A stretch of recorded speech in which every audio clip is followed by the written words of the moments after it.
देखते हैं, ये मेरा मैथ का है। देखो स्टार्ट करते हैं। मेरा क्या है पहला क्वेश्चन है मेरा, निम्नलिखित में कौन अपरिमेय संख्या है? निम्नलिखित में कौन अपरिमेय संख्या है, ठीक है ना, बताना है। देखो ये 4 का वर्गमूल निकल जाएगा 2 और 16 वर्गमूल निकल जाएगा 4, तो ये मेरा परिमेय हो गया। क्या हो गया? परिमेय। 1 का, ये देखो मेरा 1 का तो 1 ठीक है, लेकिन √5 का वर्गमूल नहीं निकलेगा, इसलिए मेरा अपरिमेय होगा। तो ये पूछ रहा है कौन अपरिमेय संख्या, तो ये मेरा अपरिमेय संख्या होगा। ये मेरा परिमेय हो जाएगा, 9 का वर्गमूल निकल जाएगा 3, कितना निकल जाएगा 3, तो वर्गमूल निकल, इसलिए ये मेरा परिमेय होगा।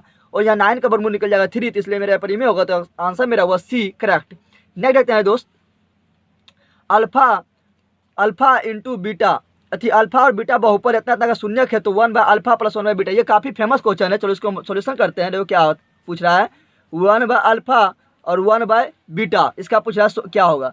तो हम लोग पहले क्या करेंगे, हम लोग जानते हैं अल्फा प्लस बीटा का मान जानते हैं, अल्फा इंटू बीटा का मान जानते हैं। इस तरह तो हम लोग नहीं पढ़े 1/α 1/β क्या होता है। चलो इसका पहले हम भिन्न काल उत्तम लेते हैं, देखो सब कुछ हो जाएगा। अल्फा इंटू बीटा, भिन्न काल उत्तम लेंगे तो अल्फा इंटू बीटा, और अल्फा से अल्फा भाग देंगे तो कट जाएगा, बचेगा बीटा, बीटा 1 में गुना होगा तो बचेगा बीटा, प्लस का प्लस बीटा से बीटा में भाग देंगे तो बीटा मेरा कट जाएगा, बचेगा मेरा 1, और 1 से सॉरी बीटा जब भाग देंगे तो बीटा मेरा कट जाएगा, बचेगा मेरा अल्फा, अल्फा जब 1 में गुना करेंगे तो मेरा होगा अल्फा। क्या हम इसको इस तरह लिख सकते हैं? देखो जरा आप लोग, अल्फा प्लस बीटा ले सकते हैं, बीटा प्लस अल्फा को अल्फा प्लस बीटा ले सकते हैं, हाँ ले सकते हैं। अल्फा इंटू बीटा का अल्फा इंटू बीटा, हम लोग जानते हैं कि अल्फा प्लस बीटा बराबर क्या होता है, अल्फा प्लस बीटा बराबर होता है, हम लोग जानते हैं -b/a, ठीक है ना। और अल्फा इंटू बीटा बराबर क्या होता है, अल्फा इंटू बीटा बराबर होता है c/a। चलो आप मान बैठा दो, किन्हें करना है -b/a, तो माइनस का माइनस, b मेरा कितना है, देखो b मेरा, इसमें जो गुना होगा वो होगा 1, इसमें जो गुना होगा उसको बोलेंगे a, इसमें जो गुना होगा उसको बोलेंगे b, और ये मेरा करता c, तो x के साथ कुछ नहीं गुना है तो 1 है, तो बिना मेरा 1 हुआ, क्या हुआ 1। और ये भी मेरा क्या है, कुछ नहीं गुना है x² में, तो 1 ही है, चलो 1 लिखे। फिर c मेरा कितना है, c मेरा 1 है, 1 लिखो। फिर a मेरा कितना है, 1 है, कितना है 1, तो 1 लिखो। और देखो हर जगह 1 1 है, तो इसको काटेंगे तो 1 ही आएगा, और माइनस का माइनस, तो -1, ये मेरा आंसर ए करेक्ट हो रहा है। तो आप लोग इसी तरह बनाने, ये काफ़ी इंपॉर्टेंट क्वेश्चन था, ठीक है ना, फेमस क्वेश्चन। अब देखो निम्नलिखित में किसका दशमलव प्रसार, निम्नलिखित में किसका दशमलव प्रसार अशांत आवृत्ति है। अशांत कब होता है दोस्तों, देखो हम लोग अशांत के लिए हर को चेक करते हैं, किसको चेक करते हैं, हर को, यह ध्यान देना। अशांत के लिए जो हम लोग हर को चेक करते हैं, हर अगर मेरा 2n × 5m के रूप में आ गया है तो वो मेरा होता है शांत, वो मेरा होता है शांत। अगर ये रूल को फॉलो नहीं कर रहा है तो वो मेरा होता है अशांत। अब देख लो आप लोग, 8 को तोड़ेंगे तो 8 को हम लिख सकते हैं 2/3, और 5 कुछ नहीं तो 0। देखो ये नियम फॉलो कर रहा है, तो ये मेरा होगा शांत। क्या होगा, शांत। इसका हर लो तो हर यहाँ 25 है, और 25 को अगर लिखेंगे तो 25 को हम लिखेंगे 2 कुछ नहीं, क्योंकि 25 में तो 0 नहीं, 2 नहीं आएगा, लेकिन 5 लिखेंगे हम क्या, 2। तो देखो 2 और 5 आ रहा है, 2 और 5 आ रहा है, तो ये मेरा शांत होगा। क्या होगा, शांत। 5 को अगर लेते हैं तो फिर हम लिख सकते हैं क्या, 5/1, इसमें 2 नहीं है, तो 2 नहीं है तो 2 क्या लिखेंगे, 2 लिखेंगे 0। तो ये मेरा 2 और 5 के रूप में आ रहा है, तो ये मेरा होगा शांत।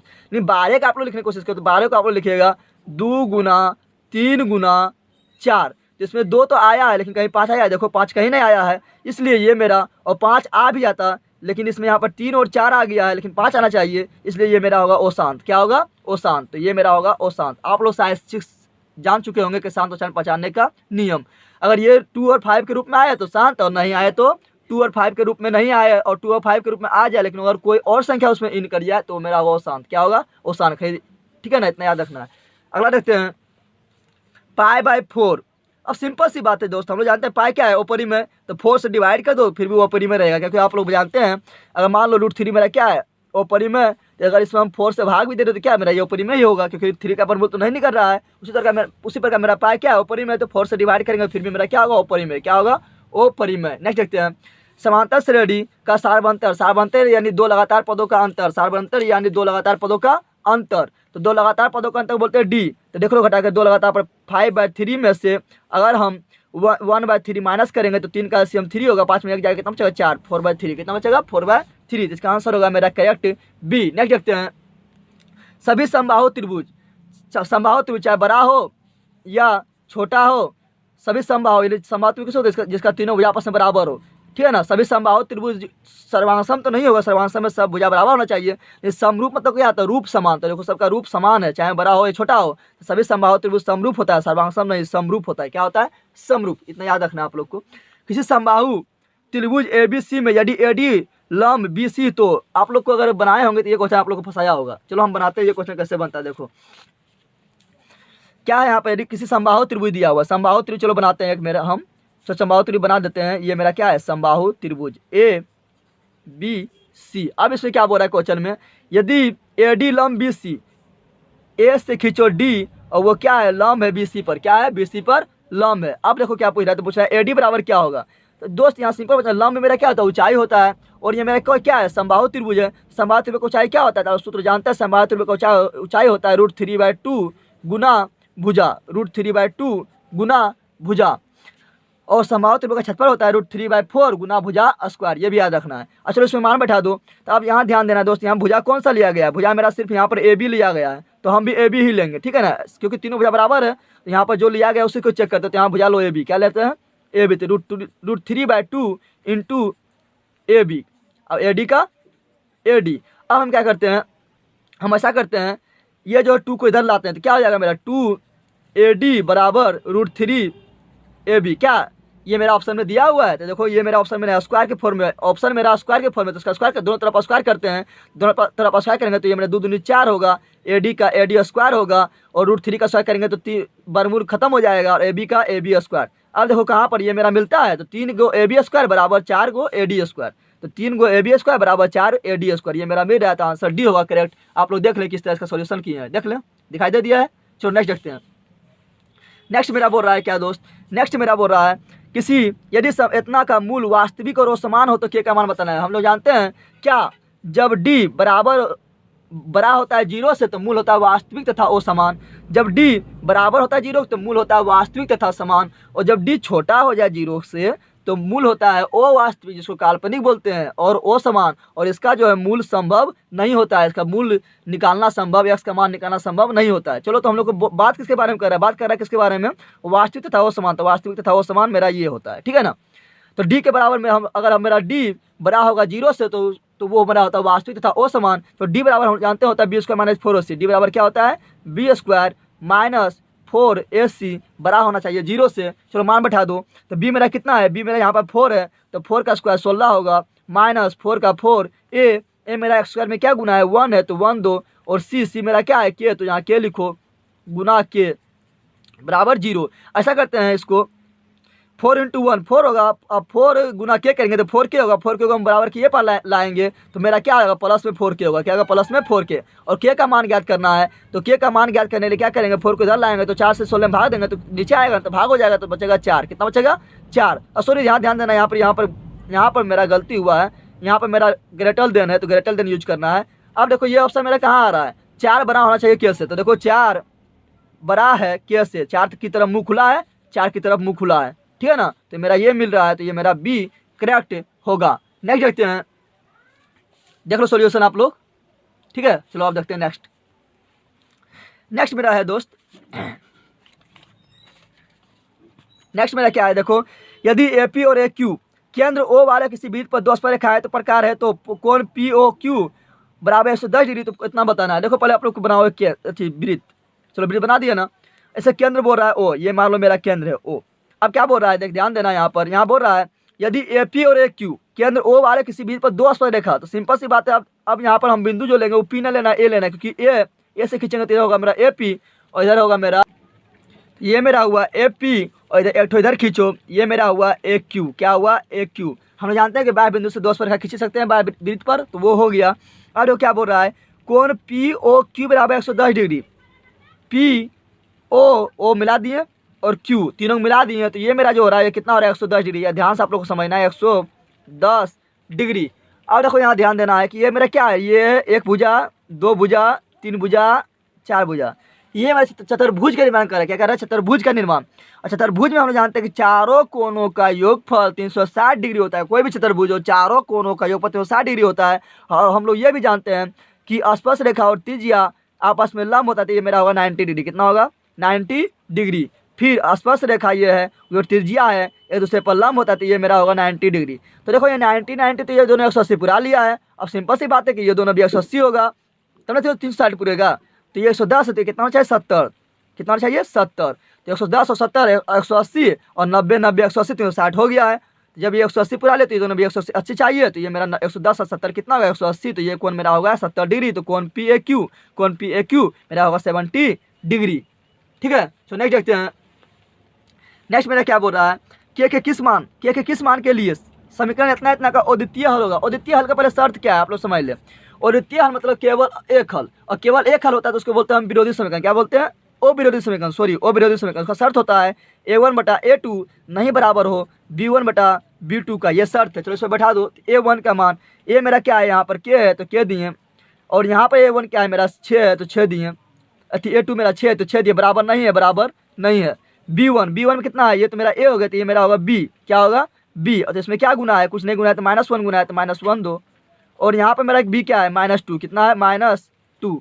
अब यहाँ ध्यान देना है कि माइनस कट 30, और अगर हम लोग अब 6 को इधर भेज दें तो मेरा के बराबर क्या प्राप्त होगा, 6 इधर जाएगा तो 6 का 6 बटा 2 का 2 बराबर नहीं का चिन्ह है। ठीक है ना, तो काटेंगे तो आएगा मेरा 3, कितना आएगा 3, तो के बराबर नहीं होना चाहिए 3 का, तब ये मेरा इसका जो है अद्वितीय हल होगा। तो के बराबर नहीं होना चाहिए 3 का, तो ये मेरा ये सी प्राप्त हो रहा है। देख ले आप लोग सोल्यूशन हम समझा चुके हैं। तो नेक्स्ट देखते हैं। नेक्स्ट मेरा क्या है दोस्त, तो नेक्स्ट मेरा क्या बोल रहा है, साइन थीटा बराबर 3/4, तो कोस थीटा का मान बताएं। तो साइन थीटा बराबर कितना दिया हुआ है 3/4, और तो कोस थीटा मान पूछा, क्या पूछा कोस थीटा, तो कोस थीटा बराबर क्या होता है b/h, क्या होता है b/h, और साइन थीटा बराबर क्या होता है p/h, क्या होता है p/h। तो सिंपल सी बात है, इसमें भी h और इसमें भी h, तो यहाँ पर इसमें 4 नीचे तो इसमें भी 4 नीचे होना चाहिए, कितना चाहिए 4, तो देखो नीचे 4 किस में है, इसमें है, तो ये मेरा सिर्फ सही होगा, और किसी में 4 नहीं है। अगर किसी में और 4 होता तो हम ऊपर वाला भी निकालते, बी के मान भी निकालते। आप लोग बी का मान निकालने जानबे करते हैं, कर्ण स्क्वायर बराबर लंब स्क्वायर, कर्ण स्क्वायर बराबर क्या था लंब स्क्वायर, जो आधार उसको निकाल सकते थे, लेकिन यहाँ देखना सिर्फ 4 इसी में रहा, तो यही आंसर मेरा सही होगा, उतना हल करने की जरूरत भी नहीं पड़ा है। नेक्स्ट देखते हैं नेक्स्ट मेरा क्या है, नेक्स्ट मेरा है दोस्त एक्स स्क्वायर बराबर -15 के शून्यक है, तो इसको अगर हल करेंगे तो क्या होगा, देखो एक्स स्क्वायर बराबर मेरा हो जाएगा -15 इधर जाएगा तो हो जाएगा मेरा +15, क्या होगा +15। एक्स बराबर क्या होगा, देखो अगर हल करते तो एक्स बराबर क्या होगा मेरा, इधर आएगा तो क्या आ जाएगा √15, स्क्वायर हटेगा तो रूट में होगा प्लस माइनस के प्लस माइनस, जब रूट आता है उसको लिखते हैं प्लस माइनस, क्या लिखते हैं प्लस माइनस, तो एक्स बराबर मेरा हुआ √100 प्लस माइनस, तो √100 प्लस और -15, ये हुआ मेरा आंसर। नेक्स्ट बढ़ते हैं आगे क्वेश्चन की। नेक्स्ट क्वेश्चन है मेरा क्वेश्चन नंबर 13। वृत्त के 2 बिंदुओं पर प्रतिच्छेद करने वाले रेखा को कहते हैं। वृत्त के 2 बिंदु पर प्रतिच्छेद करने वाला, देखो इसको क्या बोलते हैं जीवा, क्या बोलते हैं, ये सभी मेरा जीवा है। वृत्त के 2 बिंदु पर टच कर रहा है, क्या कह रहा है टच कर रहा है, तो उसको बोलेंगे जीवा, क्या बोलेंगे। एक चीज और होता है ध्यान देना, वृत्त के 2 बिंदु पर टच करके पार करने वाला उसको बोलते हैं छेदक रेखा, क्या बोलते हैं छेदक। यहाँ छेदक नहीं दिया गया है, दोनों में से कोई एक ही दिया रहेगा। अगर जीवा नहीं रहता तो छेदक रहता तो छेदक मारते हैं, ठीक है ना, तो यहाँ जीवा है तो जीवा मारो, ठीक है ना, ये होगा मेरा जीवा। स्पर्श दिखाता है जो वृत्त के एक बिंदु पर टच करता है, बिंदु पर टच करता है, ठीक है ना। नेक्स्ट देखते हैं बिंदु इतना इतना के बीच की दूरी, तो आप दूरी सूत्र आप लोग जानते हैं, दूरी सूत्र क्या होता है, दूरी सूत्र होता है दोस्त, दूरी सूत्र होता है √x1 - x2 का whole square plus y1 - y2 का होल स्क्वायर। आप लोग को घबराना नहीं कि आप लोग इस तरह पढ़े होंगे y2 - x2 - x1, उससे कोई दिक्कत नहीं, कोई स्क्वायर करने पर वही होता है, ठीक है, तो आप लोग इसी तरह के लिए सुविधा होगा।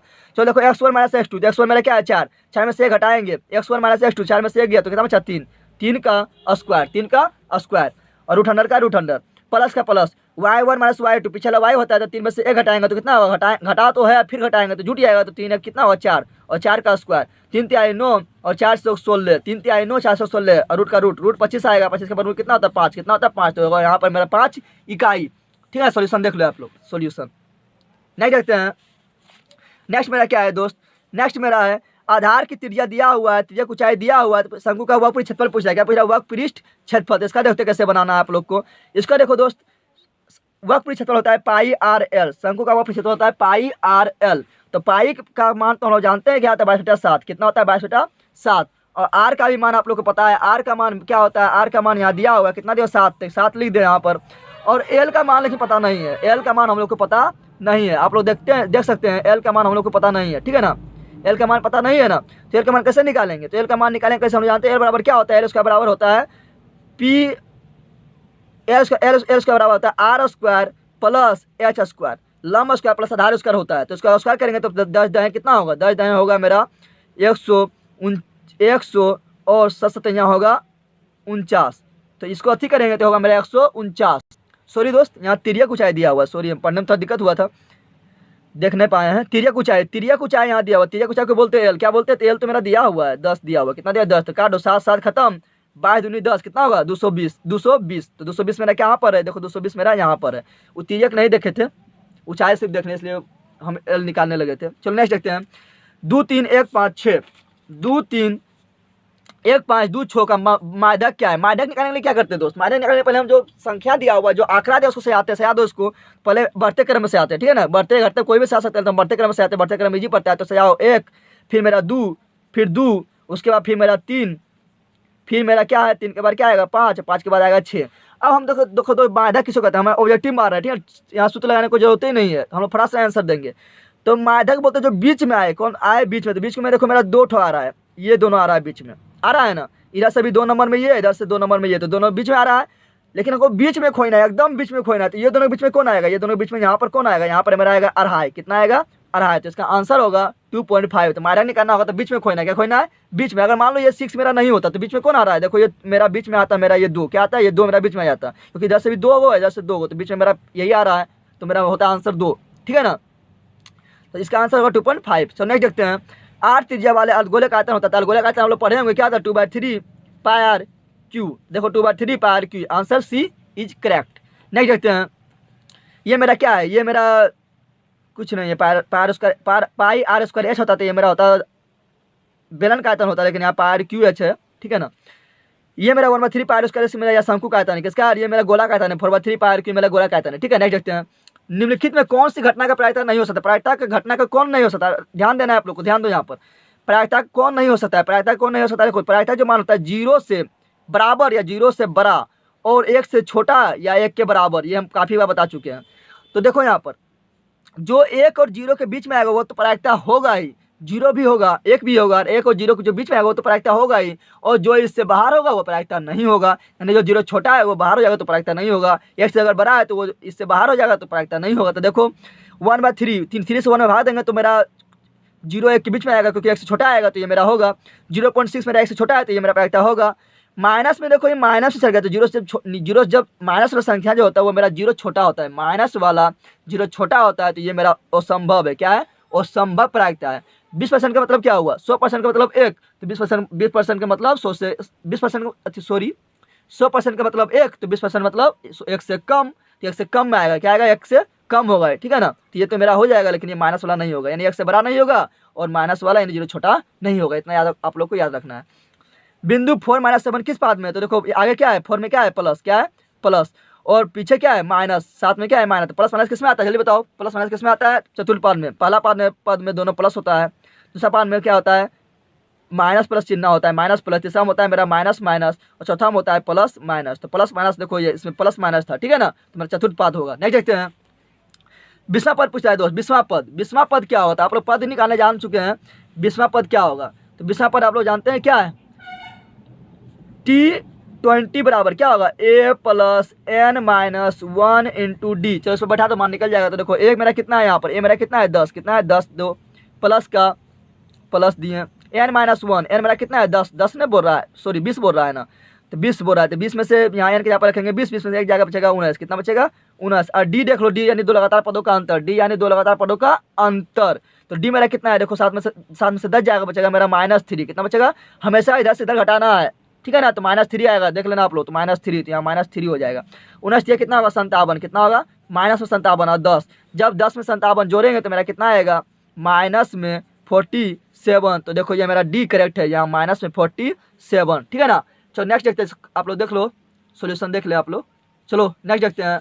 नेक्स्ट मेरा है दो समरूप त्रिभुज के माध्यकों का अनुपात अगर दिया गया है तो छठफल का अनुपात पूछ रहा है। तो आप लोग को हम बता चुके हैं कि छठफल का अनुपात हमेशा क्या होता है, छठफल का अनुपात हमेशा होता है भुजा के अनुपात संगत त्रिभुज का है, जो संगत भुजा के वर्ग के बराबर होता है, ठीक है ना। त्रिभुज के छठफल का अनुपात हमेशा होता है संगत भुजा के वर्ग के बराबर, माध्यिका भी दिया हुआ था संगत माध्यिका के वर्ग के बराबर, फिर अगर ऊंचाई दिया हुआ था संगत ऊंचाई के वर्ग के बराबर, अगर कुछ भी दिया हो, ठीक है ना। अगर एंगल बाइसेक्टर समद्विभाजक दिया हुआ हो, समद्विभाजक दिया हुआ तो उसका भी वर्ग के बराबर होता है। माध्यिका है तो माध्यिका कितना है मेरा 4/9, तो 4/9 का स्क्वायर करेंगे तो छठफल का अनुपात आ जाएगा 716 और 9 81, 16 अनुपात 21, 81, 16 अनुपात 81, डी इज करेक्ट। नेक्स्ट देखते हैं, यदि x² + bx + c = 0 के मूल समान है, डी बराबर 0, डी बराबर जीरो। तो बोल रहा है क्या, सी का मान क्या होगा, सी का मान क्या होगा ये पूछ रहा है। सी बराबर क्या होगा, चलो मान बैठा दो। डी बराबर क्या होता है दोस्त, डी बराबर होता है बी स्क्वायर माइनस 4ac बराबर 0। हमको यहाँ निकालना है सी का मान। क्या निकालना है, तो सी को हम इधर ही रखेंगे और बाकी बात सब कोई पार कर दो। तो जब बी स्क्वायर इधर जाएगा तो क्या बचेगा, -4ac। तो चलो ऐसा करते हैं, -4ac को ही पार करते हैं तो क्या होगा, मेरा बी स्क्वायर बराबर हो जाएगा मेरा +4ac, क्योंकि वो पार जाएगा तो प्लस में होगा। हमको निकालना है सी का मान, तो सी निकालना, सी को इधर ही छोड़ दो, आप 4 के इधर लेकर आ जाओ। तो बी स्क्वायर बराबर होगा 4a, ये मेरा होगा सी का मान। क्या हुआ, सी का मान। तो बी स्क्वायर बराबर 4a कहाँ है, देखो ये मेरा बी है, बी इज करेक्ट। नेक्स्ट देखते हैं, वृत्त के उस तिर्यखंड का क्षेत्रफल जिसकी त्रिज्या 14 सेंटीमीटर हो और तिर्यखंड का कोण 90 डिग्री हो। तो तिर्यखंड का क्षेत्रफल हम लोग जानते हैं क्या होता है, पाई r स्क्वायर थीटा बटा 360 डिग्री। चलो मान बैठाओ, तो मान बैठाएंगे तो क्या आएगा, देखो यहाँ पाई में दिया हुआ तो पाई का मान मत रखो, ठीक है ना, पाई तो दिया हुआ है, पाई का मान मत रखो, पाई का पाई छोड़ो। आर मेरा कितना दिया हुआ, 14, तो 14 को 2 बार लिखना क्योंकि r स्क्वायर है। थीटा मेरा कितना दिया हुआ, 90 डिग्री, कितना दिया हुआ 90 डिग्री, ठीक है ना। और नीचे में कितना 360 के 360, अब काट दो, 9 चौक 36, 9 चौक 36, 0 से 0 खत्म। अब इसको काटेंगे तो क्या होगा, यहाँ ध्यान दो, इसको काटेंगे तो क्या होगा, 2 से काटेंगे इसको तो 2 से काटो इसको, कितना आएगा 7, कितना आएगा, फिर 2 से काट रहे हैं तो इसको भी 2 से काटो, कितना आएगा 7, 7 49, कितना आया मेरा 49। और पाई का पाई, तो 49 पाई देखो कहाँ पर है मेरा, 49 पाई देखो यहाँ पर है, तो ये मेरा करेक्ट होगा, ठीक है ना, दिखाई दिया आप लोग को। चलो नेक्स्ट देखते हैं। ये वाला दोस्तों आप लोग को पूरा परेशान किया होगा ये क्वेश्चन, और ये क्वेश्चन थोड़ा एडवांस चला गया है। जो अगला है नेक्स्ट वाला, sin 2a बराबर 2 sin a तब सच होता है जबकि a बराबर है। यहाँ ध्यान देना है दोस्त कि sin 2a बराबर, थोड़ा 11 में चला गया है, sin 2a बराबर जो होता है वो सूत्र होता है हम लोग का 2 sin a into cos a, ये सूत्र होता है, ठीक है ना। sin 2a बराबर सूत्र होता है 2 sin a into cos a। तो क्या हम sin 2a के यहाँ पर ये लिख सकते हैं, हाँ लिख सकते हैं, क्योंकि उसके बराबर होता है तो लिख दो यहाँ पर 2 sin a into cos a, किसके जहाँ पर, तो sin 2a के जहाँ पर ये हम लिख दिए क्योंकि ये होता है सूत्र।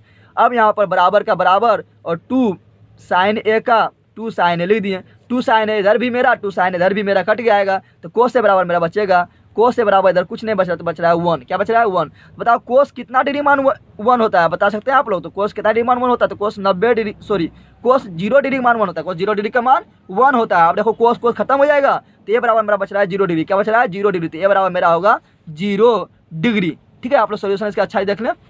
चलो नेक्स्ट देखते हैं, नेक्स्ट क्वेश्चन की ओर बढ़। नेक्स्ट क्वेश्चन मेरा है, देखो दोस्त ये दिया गया है, तो ये तो मेरा थेल्सफर में दिया हुआ है, देखो पढ़ो, यदि किसी त्रिभुज के ABC में यदि डी भुजा AB, यदि किसी त्रिभुज ABC में ABC में डी भुजा AB तथा AC को इस प्रकार प्रतिच्छेद करे, डी भुजा प्रतिच्छेद कर रहा है इस प्रकार कि देखो AD बटा DB, AD बटा DB, AE बटा EC आप लोग ये थेल्सफर में पढ़े होंगे। तो क्या होता है, ये दोनों समांतर होता है, D समांतर BC, तो D समांतर BC इज करेक्ट। नेक्स्ट देखते हैं, द्विघात समीकरण के मूलों का योगफल, मूलों का योगफल क्या होता है, मूलों का योगफल हम जानते हैं क्या होता है, अल्फा इंटू बीटा, तो अल्फा इंटू बीटा बराबर क्या होता है, सी बटा ए, क्या होता है सी बटा ए। और देखो सी मेरा क्या है, सी मेरा ये है, ये मेरा ए, ये मेरा बी, ये मेरा सी, सी क्या है 1, ए मेरा कितना है 3, तो 3 दी है, एक यहाँ पर 3, 1/3, डी इज करेक्ट। नेक्स्ट देखते हैं दोस्त, ये मेरा है, हम काफ़ी बार आप लोग को बता चुके हैं कि साइन 29 डिग्री में आप लोग को मान पता है नहीं पता है, अक्सर का मान पता है नहीं पता, तो मान कैसे रखिएगा, तो हम बता चुके हैं आप लोग क्या, अगर ये दोनों मिलकर 90 पूर जाए, अगर ये दोनों मिलकर 90 पूर जाए तो इसका मान हमेशा 1 होता है, कुछ सोचना नहीं 1 मारना, तो देखो जोड़ के 90 पूर रहा है, हाँ पूर रहा है, तो इसका आंसर ए इज करेक्ट, 1 इसका आंसर होगा, ठीक है ना।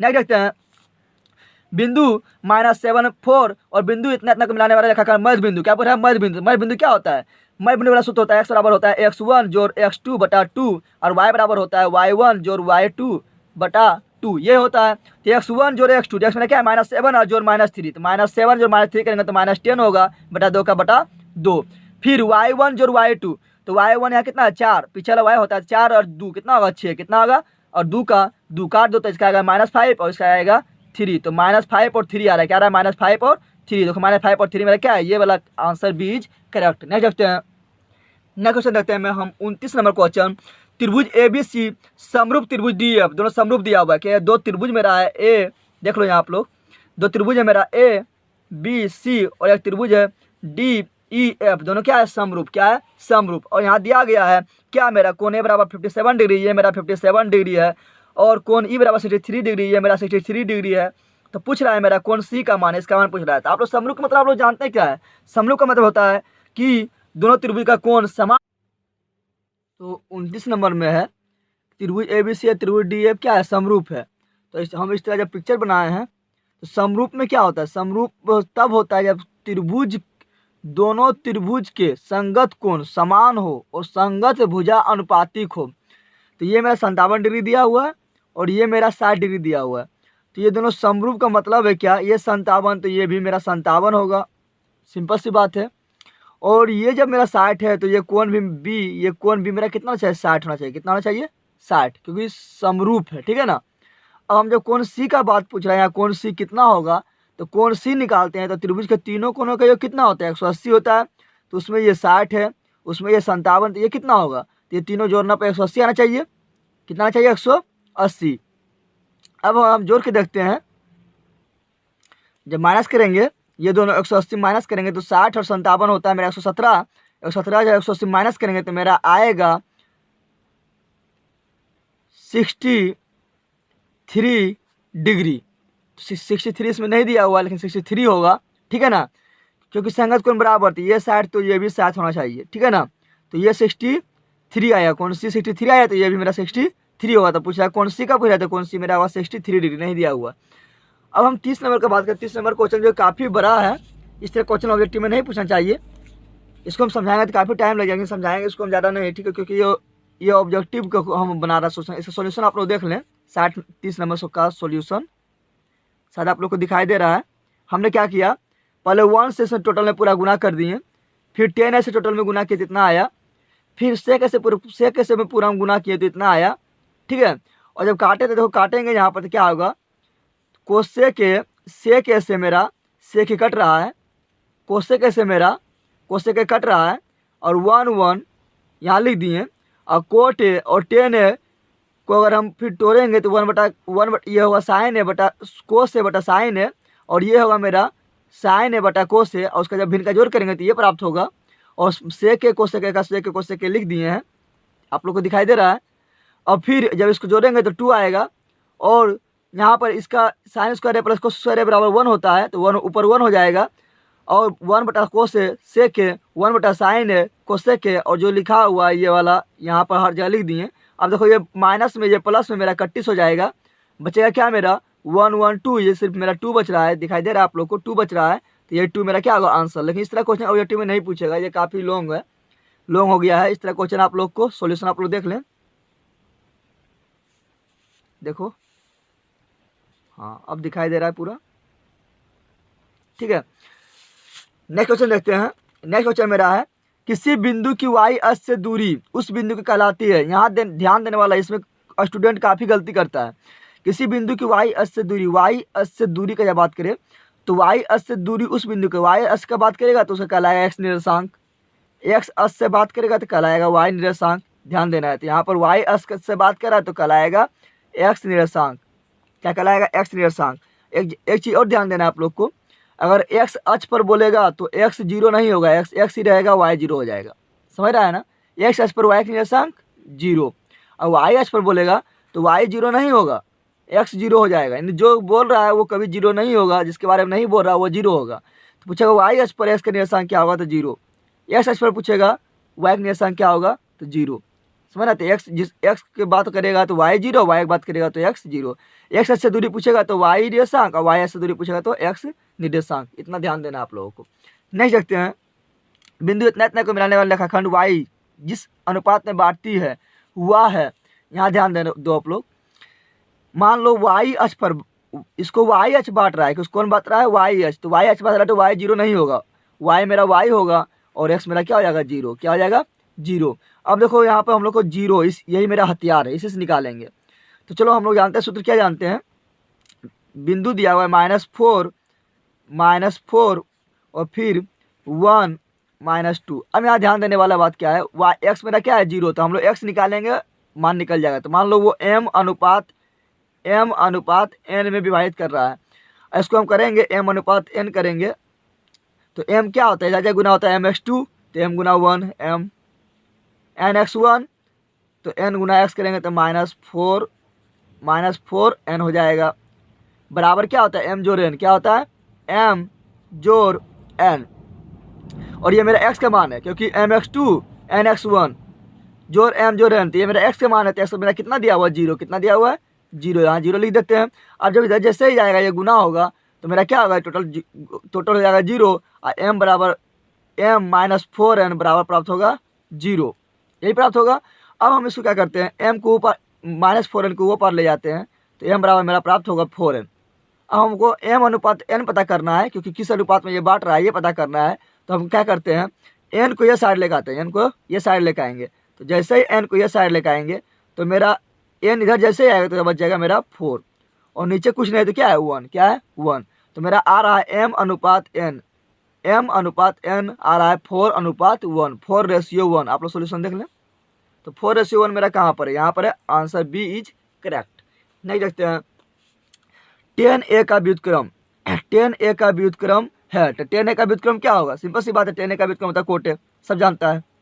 और sin a का व्युत्क्रम होता है कोसेके, और कोसे का व्युत्क्रम होता है सेके, और सेके का व्युत्क्रम होगा कोसे, और कोसेके का होगा साइन ए। नहीं देखते हैं निम्नलिखित में से कौन केंद्रीय प्रवृत्ति की माप नहीं है। केंद्रीय प्रवृत्ति ने बीच वाला, केंद्रीय प्रवृत्ति मान में तो हम निकालते हैं, सब जोड़ के भाग देते हैं बीच वाला। बहुलक भी केंद्रीय प्रवृत्ति होता है, जो सबसे अधिक बार रिपीट होता है केंद्र में आ जाता है वो। माध्यिका भी होता है केंद्रीय प्रवृत्ति होता है, इसमें बीच वाला निकालते हैं। और परिसर मेरा केंद्रीय प्रवृत्ति नहीं है। परिसर किसको बोलते हैं, कोई आंकड़ा दिया हुआ है और उसके अधिकतम मान और न्यूनतम मान के अंतर को बोलते हैं परिसर, जिसको रेंज बोलते हैं। मान लो यहाँ पर आंकड़ा दिया हुआ है आप लोग को 1, 5, 8, 2, 10। अब पूछेगा इसका परिसर क्या है, तो इसका अधिकतम मान यहाँ 10 है और न्यूनतम मान 1 है। 10 में घटा देंगे तो आएगा मेरा 9, ये है मेरा इसका परिसर। तो यहाँ पर परिसर अलग है, ठीक है ना, केंद्रीय माप की प्रवृत्ति नहीं है, तो आंसर डी होगा। नहीं देखते हैं आधार त्रिज्या इतना इतना बेलन का पिघला कर 6 सेंटीमीटर ऊंचाई शंकु बनाया गया, शंकु के आधार की त्रिज्या है। ये आप लोग बना सकते हैं, पिघला कर बनाया गया। जब पिघला के बात करता है तो उसका आयतन में कोई परिवर्तन नहीं होता है, इसलिए दोनों का आयतन बराबर कर दीजिएगा। तो क्या बोल रहा है, आधार की त्रिज्या इतना इतना इतना वाले बेलन को पिघला कर, बेलन को पिघलाए तो बेलन का आयतन लिख देते हैं pi R square H, pi R square H. बनाया क्या गया है, शंकु, शंकु होता है 1/3 पाई, इसको लिखते capital R, r square h. और देखो यहाँ पर पाई से पाई कैंसिल, ठीक है ना, एच से एच, सॉरी एच नहीं कटेगा क्योंकि इसका ऊंचाई कुछ अलग हुआ है, इसका ऊंचाई एच कुछ अलग होगा। अब मान रख दो, तो यहाँ क्या बोल रहा है, देखो ध्यान दो,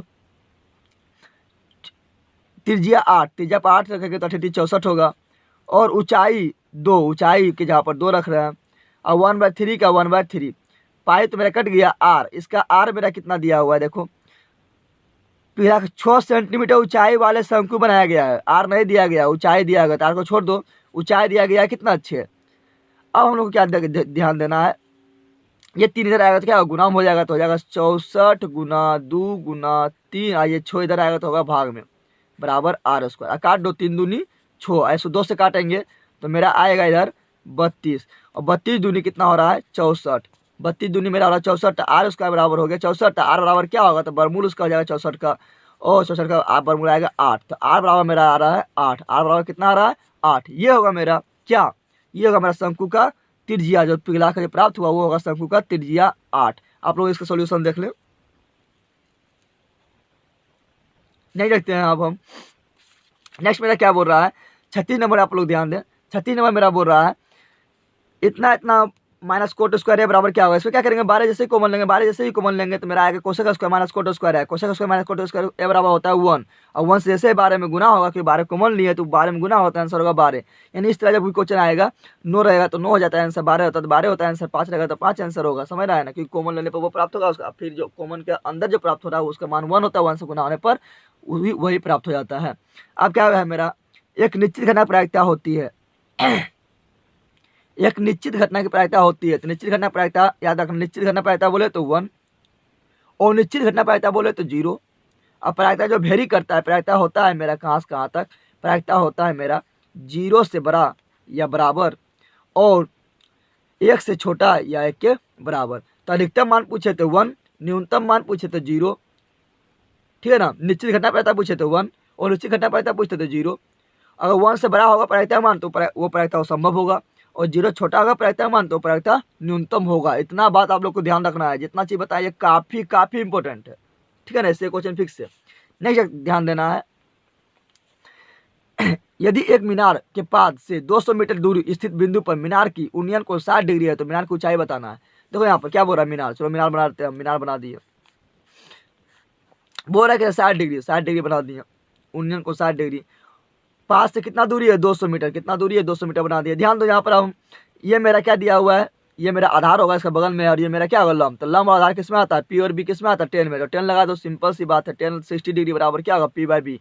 पी मेरा नहीं पता है, ये नहीं पता है, इसको नाम दो ए बी सी। तो ए बी हमको नहीं पता है, लेकिन बी सी तो पता है। बी सी मेरा कितना है, 200, कितना है 200। 10 60 मान होता है √3, कितना होता है √3। √3 बराबर कितना होगा, ए बी बता 200। और जैसे 200 इधर जाएगा तो ए बी बराबर मेरा क्या होगा, ए बी बराबर मेरा हो जाएगा 200√3। देखो 200√3 कहाँ है, आप लोग सोल्यूशन इसका देख लें।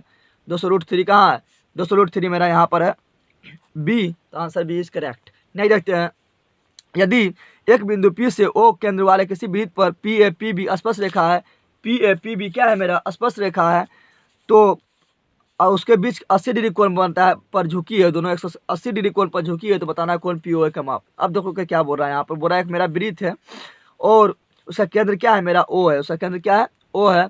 और बोल रहा है क्या, किसी वृत्त पर पी ए तथा पी बी, यहाँ पर एक बिंदु P ले लेते हैं, यहाँ से खींचते हैं पी ए और पी बी, इसका नाम ए देते हैं, इसका नाम बी देते हैं। ये दोनों झुका हुआ है 80 डिग्री पर, क्या बोल रहा है, 80 डिग्री पर। तो बोल रहा है क्या, कोण पी ओ ए बराबर होगा, कोण पी ओ ए, यानी ये दोनों कितना होगा ये बताना है, ये दोनों कितना होगा, ठीक है ना। ये कोण मेरा कितना होगा, ये वाला पी ओ ए, ये मेरा कोण कितना होगा ये बताना है। ऐसा करते हैं हम, इसको इधर मिला देते हैं।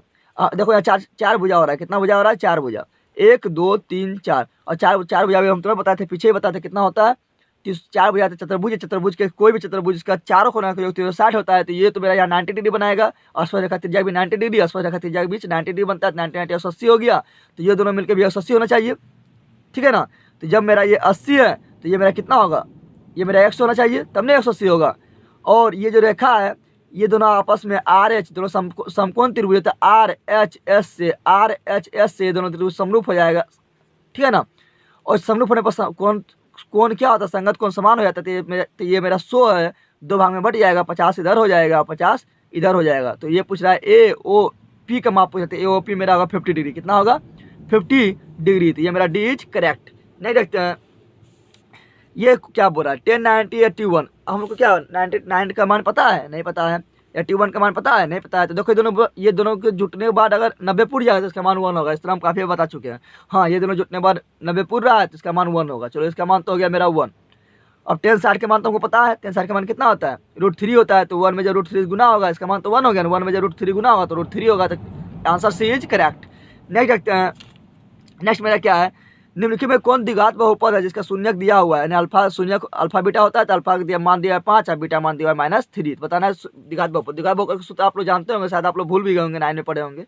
देखिए यहाँ पर होता है क्या, x² minus alpha plus beta into x plus alpha into beta, ये होता है मेरा द्विघात समीकरण का सूत्र। ऐसे बैठा दो x² माइनस के minus alpha plus beta, alpha plus beta, alpha मेरा कितना दिया हुआ है 5 और बीटा कितना दिया हुआ है -3, ये दोनों को ऐड करेंगे तो आएगा 2, कितना आएगा 2। तो अल्फा प्लस बीटा बराबर 2, एक्स का एक्स प्लस का, अब ना अल्फा इंटू बीटा, अल्फा मेरा 5 और बीटा 3, 5 3 15, -15 आएगा, कितना आएगा, तो अल्फा प्लस बीटा यहाँ पर देंगे -15, प्लस माइनस माइनस हो जाएगा और -15। देखो ये कहाँ हमको मिल रहा है, देख लो ये मिल रहा है मेरा x² -2x -15, आंसर बी। तो आंसर बी इज करेक्ट। नहीं रखते हैं, यदि वृत्त की जीवा की लंबाई वृत्त की त्रिज्या के बराबर हो तो जीवा द्वारा केंद्र पर बनाया गया कोण क्या है। यहाँ आप लोग को समझने वाला क्वेश्चन, आप लोग 90 डिग्री मार के निकल जाइएगा, गलत हो जाएगा। ध्यान देना, यहाँ पर क्या बोल रहा है, क्या यहाँ पर ध्यान दो आप लोग, बोल रहा है कि यदि वृत्त की जीवा की लंबाई, यहाँ ध्यान दो, जैसे वृत्त बनाते हैं और इसका जीवा की लंबाई, चलो जीवा लेते हैं, ये क्या है मेरा इस त्रिज्या, ये जो त्रिज्या खींचे हैं केंद्र से पहले तक की दूरी त्रिज्या खींचे हैं, इसका लंबाई और इसका लंबाई दोनों बराबर है।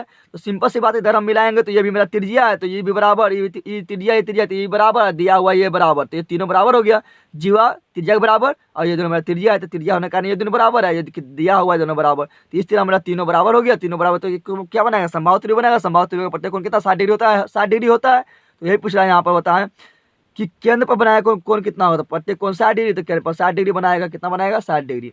तो ये आंसर ए इज करेक्ट। नहीं रखते हैं, निम्नलिखित में का विविक्तर होगा, विविक्तर क्या होता है, d बराबर b² -4ac, d बराबर b² -4ac, विभक्तर क्या होता है, विभक्तर को बोलते हैं डी आर। डी बराबर मेरा होता है बी स्क्वायर माइनस 4ac। तो बी मेरा यहाँ पर कितना है देख लो, बी ए बी, आगे वाला ए, फिर ये बी, ये मेरा सी होता है। तो बी यहाँ पर क्या है ए स्क्वायर, फिर माइनस के माइनस 4, 4a, ए मेरा क्या है यहाँ पर बी है, और सी मेरा क्या है सी है। तो ए स्क्वायर माइनस 4bc, कहाँ पर ए स्क्वायर माइनस 4bc है देख लो, का विभक्तर होगा।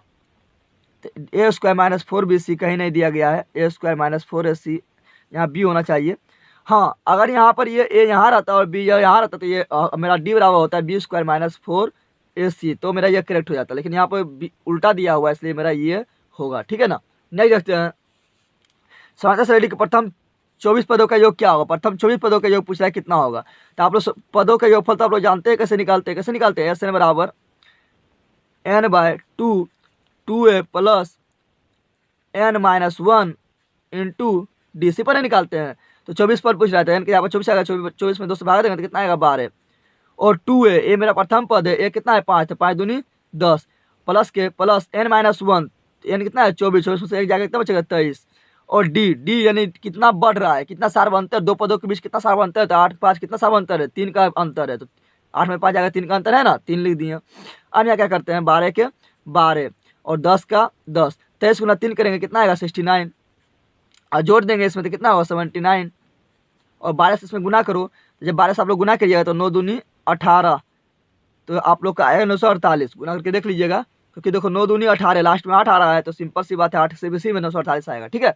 नेक्स्ट देखते हैं, नेक्स्ट मेरा है 3a बराबर 90, 3a बराबर 90, तो सेक ए का मान है। सिंपल सी बात है, यहाँ पर पहले हमको एक मान निकालना है, एक मान यहाँ रख देना है। तो ए बराबर मेरा क्या होगा, जब 3 इधर आएगा तो भाग में हो जाएगा, तो 3/90, और 3 से जब 90 भाग देगा तो मेरा आएगा 30 डिग्री। तो सेक 30 डिग्री का मान कितना होता है, और ए बराबर जैसे 3 इधर आएगा तो भाग में होगा ना, तो 3 से 90 भाग देंगे तो मेरा आएगा 30 डिग्री। तो बराबर मेरा होगा 30 डिग्री, यहाँ पर लिखेंगे 30 डिग्री। तो सेक 30 का मान कितना होता है, सेक 30 का मान कितना जल्दी बताओ, 2/√3। तो आंसर डी इज करेक्ट।